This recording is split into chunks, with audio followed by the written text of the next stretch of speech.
Fun builds teamwork and communication and passion for your job and creativity and productivity. And that's really what I want to talk to you tonight about. But I want to make sure you guys have fun. And to do that, I want to create a certain kind of energy.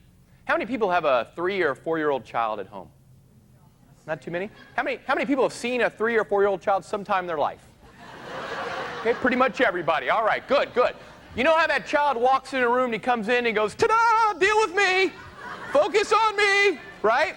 Well, that's the same kind of energy that we need when we talk about having fun and creativity. So before we even get going, I want to give you guys a big ta-da before we even start. So I want everybody to stand up, and on the count of 3, we're going to do a big ta-da, all right? On the count of 3, all right? You know that 3, 4-year-old child, you know, everything he does in his life, it's a ta-da, right? He ties his shoe for the first time, and he goes, ta-da, right? He goes to the bathroom for the first time, he goes, ta-da! Now, we need to give more ta-das to ourselves, right? When was the last time that you went to the bathroom by yourself, walked out, and went, ta-da! Check it out, people! All by myself, wash the hands, the pants are up, talk to me!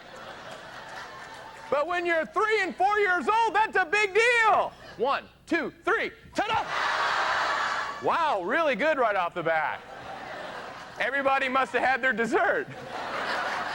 All right, now I feel there's a lot more in you, and this is really to kind of carry you through next week, okay? One more on the count of 3.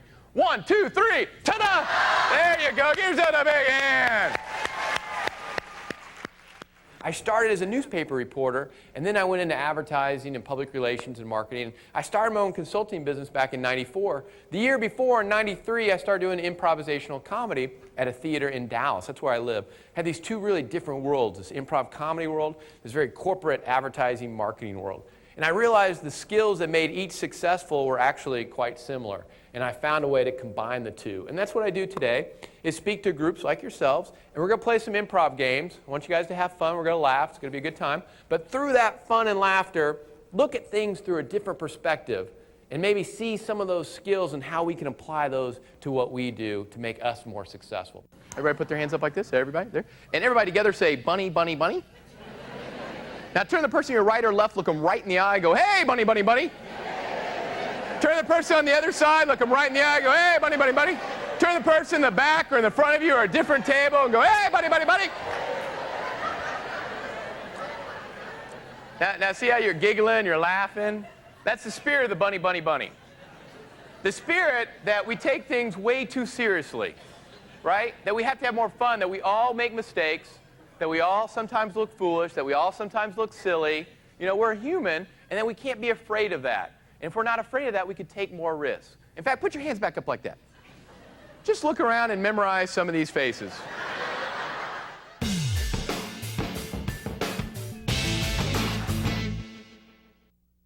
So you guys are the world's smartest person, all right? Now what's going to happen, they're going to ask some questions. Could be about business or life or sports, science, whatever's on their minds. You guys are going to answer these questions. However, you're a 3-headed person. Each head can only say one word at a time. Now, I don't want you to do this, guys. I don't want you to go, what word are you going to say? I don't know. What word are you going to say? I'm just up here to look good. I don't know. I don't know. Just pop out the first word that comes. 2. Made Kevin giggle, didn't we? You all right, buddy? We need a replacement. Don't pee your pants, all right? So, because... Very good, very good. Good. Very good. Water is blue. because It reflects. air. Yeah. That's great.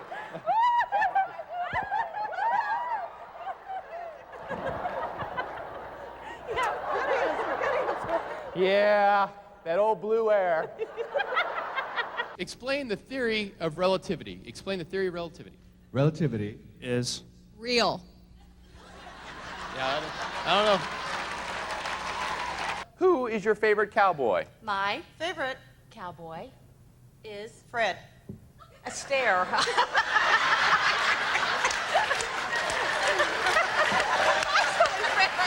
There's a photo of Fred right over here. And by the way, nothing to me says giving United Way like a mean cowboy with a gun and a whip. He's got his hand on the gun, and he's holding a whip. Nothing to me says volunteer spirit Find out, Mr. Arnold, what do you want for Christmas? My Money.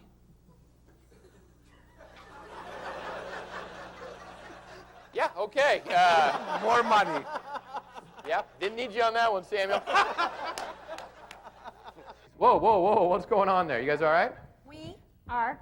Fine. Okay, good. Whoa.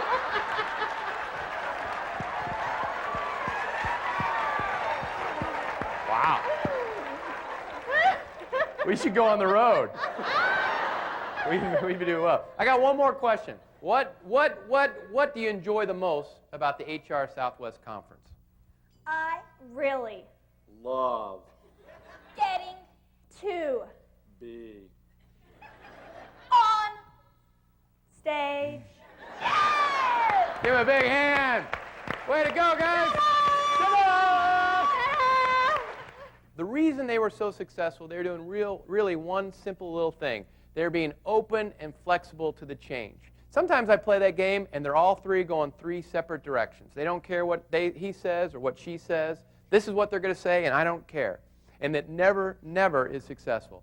They did a really good job of being open and flexible to that change, because you have no idea what word's coming before, what word's coming after, what the direction of the sentence is going to be. You're never going to know. So the only way to make that game work is if you're open and flexible to that change and then react to it. And then you're going to create a sentence that makes sense. But if you try to judge, you try to edit, or you try to project what you want, it's never going to work. And so how can we apply that to what we do? You know when you get to work in the morning, you're going to deal with change. Something's going to happen that you didn't plan for. Something's going to happen you didn't expect.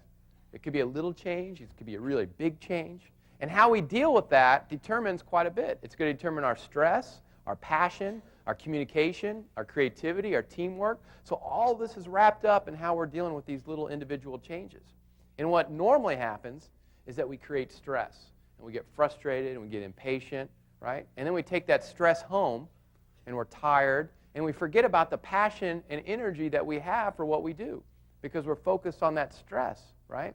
And so if we're not having that passion, if we don't have that energy, then how are we going to create that environment for everybody else, right? How are we going to create that environment for ourselves? And so we've got to use this tool. This game is trying to demonstrate something. It's showing us a secret. And that secret is that openness and flexibility to change.